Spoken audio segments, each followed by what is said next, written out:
নমস্কার বন্ধুরা, দেখো আজকে ঝিঙে নিয়েছি। এখানে 500 গ্রাম ঝিঙে আছে, দুটো আলু নিয়েছি আর এই শাকের ডাঁটা। এই ডাঁটাটার নাম হচ্ছে সুরেশ্বরী ডাঁটা।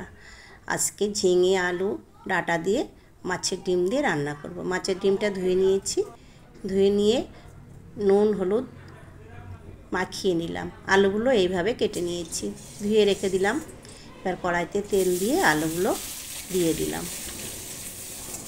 আলুগুলো একটু ভেজে নেব। আগে একটু ঢেকে দিলাম, নাড়াচাড়া করে নিয়ে 4 মিনিট পরে ঢাকনা তুলে নিলাম।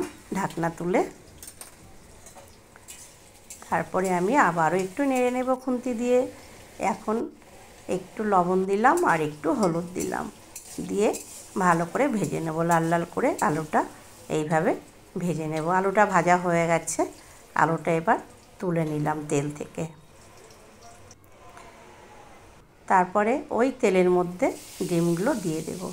ডিমগুলো কিন্তু তেলে দেওয়ার সঙ্গে সঙ্গে গায়ে ভীষণ ফুটে চলে আসে, তাই ঢেকে রেখেছিলাম 3 মিনিট মতো। তারপরে ঢাকনা তুলে উল্টিয়ে দিলাম। উল্টে দিয়ে মাঝখান থেকে ডিমগুলো এইভাবে কেটে দেব, ছোটো ছোটো করে কেটে দেবো। আবারও দেখো ডিমটা কিন্তু ভাজা হয়ে এসছে পুরো। এইভাবে আমি সব ডিমগুলো ভেঙে ভেঙে নেব। একদম দেখো আমি ছোটো ছোটো করে ভেঙে নিয়েছি। ডিমগুলো ভাজা হয়ে গেছে, তুলে নিলাম। এবার ওই কড়াইতে সামান্য তেল দিলাম, 1 চামচ দিলাম পাঁচফোড়ন আর দিলাম বিউলি ডালের বড়ি।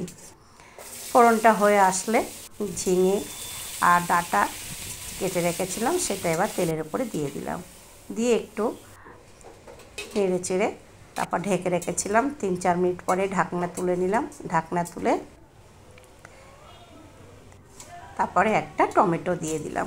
টমেটো দিয়ে একটু নেড়ে নিলাম। নেড়ে নিয়ে এখানে আমি 1.5 চামচ হলুদ দিলাম আর দেব 2 চামচ লবণ। তোমরা তোমাদের পরিমাণ মতো লবণ হলুদ দেবে।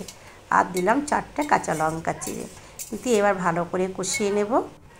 এইভাবে কষাতে হবে। কষানোটা হয়ে এলে তারপরে আলুগুলো দিয়ে দিলাম। আলুগুলো দিয়ে ভালো করে কষিয়ে নেব। এখানে আমি 2 চামচ দিলাম আদার পেস্ট আর দিলাম 2 চামচ। এখানে আমার এই পেস্টটা ছিল সাদা তিল, পোস্ত আর 4 মগজ আলমন্ড বাদাম যে বেটে রেখেছিলাম সেটা 2 চামচ দিলাম। দিয়ে তারপর ডিমগুলো দিয়ে ভালো করে কষিয়ে একটু জল দিয়ে কষিয়ে নিয়ে একটু ঢেকে রেখেছিলাম। ঢাকনা তুলে এবার একটু নেড়ে, এখানে আমি বেশি জল দেবো না, তরকারিটা কষা কষা করব। 1 মগ মতো জল দিলাম, দিয়ে একটু ঢেকে রাখলাম। 4 মিনিট পরে ঢাকনা তুলে নিলাম। ঢাকনা তুলে আমার আলুটাও সেদ্ধ হয়ে এসছে, ডাঁটাটাও সেদ্ধ হয়ে গেছে দেখো। এবার উপর থেকে একটু গুড় দেবো, তোমরা এখানে চিনি ব্যবহার করতে পারো।